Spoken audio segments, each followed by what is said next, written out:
Hey Outlaws, and welcome back to another one of our fantastic theory videos. So, chapter 371 came out, and it was 2 months wait. I'm not convinced it was worth it, but that's not what we're going to talk about.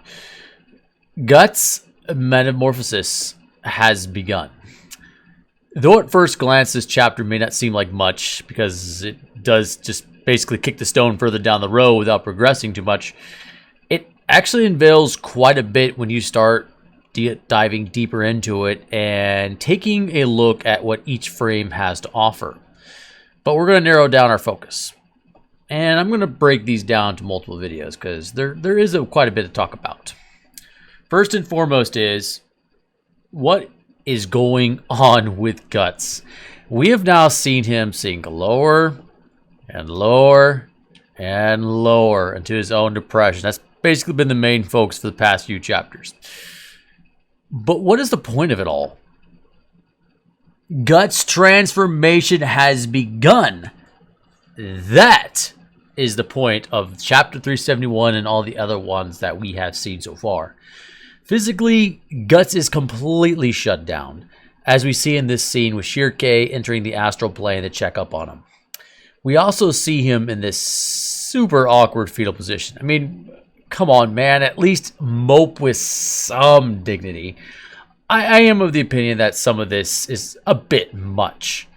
But, you know, when you gotta drive home symbolism and drama, I guess you really gotta drive it home. Anyways, you can see that his facial expression is just completely broken. Practically no one is home. However, when Shirke peeps into his mind, she sees him looking back throughout all of his battles with a legendary Dragonslayer. His Guts' confidence in his Dragonslayer dies, so does his confidence in himself and his own being. You see him destroy enemy after enemy. His very existence and struggles are now being torn up and questioned by himself. The memories of destroyed enemies killed by his Dragonslayer flood his mind over and over again. From the little moth girl to the infamous surprise sex horse, Guts has been able to kill them all. Then suddenly we see Griffith in his full armor and splendor. And I gotta ask ourselves, what does this mean? Is Griffith the only exception to the ways of enemies that causes Guts to finally break? That he's the only one that can't be destroyed by the Dragonslayer? Is that what's causing Guts to break down? Can't be. At least not entirely. As Guts defeating Griffith in combat was theoretically what caused the eclipse to eventually occur in the first place. As Guts defeated Griffith in very, very one-sided combat to win his freedom and go off and try to discover what the heck it is that he lives for. Why does he exist? Which, to be fair, he doesn't get very far with. But anyways, although you can't really blame Guts for that, for the eclipse, I mean. The reality is that the God Hand would have made Griffith's downfall occur eventually through some backwards machination or another, using whatever scapegoat was at their disposal to do so. So that's really not quite it. Could it also be that Griffith is being untouchable is what made Guts mentally collapse? I don't think so either, as Guts also failed to hit Griffith and when he was in his femto form when the Count summoned the God Hand. At that time, Guts was, basically almost fatally wounded and was tossed around by Femto when he charged around at him. So being unable to hit him shouldn't have been that effective at breaking his mind. Taking Casca, perhaps. That could be a lower likely reason, but I kind of doubt that as well. Guts does care for Casca, as we all know. I mean, he literally spent 200 chapters dragging her around and murdering everything in his path to keep her safe. But Griffith taking Casca this time, when we compare it to when he was ravaging her, while Guts was left helpless to watch, I don't think it's quite the same. And one is way more extreme than the other. So to have such a debilitating effect on Guts, I don't think is much likely either. So I'm going to go with no.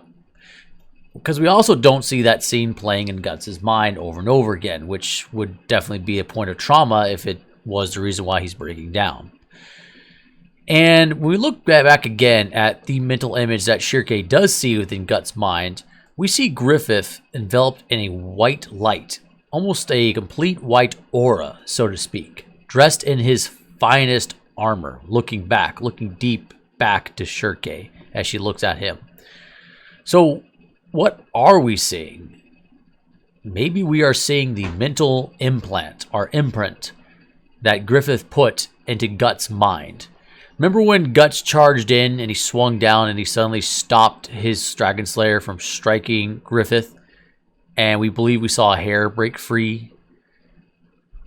I believe that Guts stopped his sword. It wasn't Griffith that stopped it, because we saw a very similar effect when, as we mentioned earlier, Guts won his freedom from Griffith. And the swing was so powerful it knocked all the snow aside. Same thing here, but instead you have this massive 300-pound Dragonslayer. No, I think Griffith did something to Guts' mind and really shook him, really struck deep. Think of it back when Griffith first came out, when he was making his presence known, and he was basically feeding everyone a dream of the Hawk of White Light. He was able to put that into everyone's mind. So why would he not be able to do the same thing with Guts when Guts is at his most vulnerable, attacking him in mindless rage, not setting up proper mental guards? I think that's what we really are seeing. So what we are seeing is the mental implant that Griffith put in Guts' mind to shatter him, to drag him down in despair. But we're going to cover that more in depth in another video. What we're focused on now on this chapter is showing what is happening with Guts. What's the overall story? What's the message that Studio Gaga is trying to give us? Now, next we see the Beast of Darkness biting through his mental change. You don't see it in its entirety, but you see the most important part, the teeth. The unmistakable teeth of the Beast of Darkness, and the change just being broken to pieces as these fangs bite into him and break free. Bleeding and unleashing itself as Guts' psyche plummets down and shatters, and just plunges deeper, deeper, deeper down. Shirke senses this as she watches Guts fall further and further down to the abyss of his mind. Or is Guts seeking into some other unknown sector of the astral plane? Is he taking the first step towards transforming into a more powerful version of himself? When you look at this final image, don't you also see Griffith when he was plunging further into the transformative powers of the eclipse, being fed by the deaths of the souls of his comrades and those who considered Griffith a friend or at least a beloved leader? Let's look at them side by side. Look familiar? I think so. But also, let's take a look at another scene in the eclipse. One that happened while the chaos was going on. And let's take a look at this prediction that was cast down and spoken about by Slan. You know, the princess of the uterine sea, the one with the womb, deep, deep, deep inside the darkest parts of the astral plane. She's the one god hand that, let's be honest, most people don't mind taking a look at, as long as she's not completely made of troll guts. But I digress. But let's stay focused on the big brain, ladies and gents. Alright, so Slan states, and accurately so, that if Guts exists on strength alone, he will be limited. That his anguish can only carry on for so long until he is overwhelmed with despair. And right now, what is Guts becoming overwhelmed with? Despair. What was he limited by, making him unable to hit Griffith or do damage? His current strength. So what is happening to Guts now?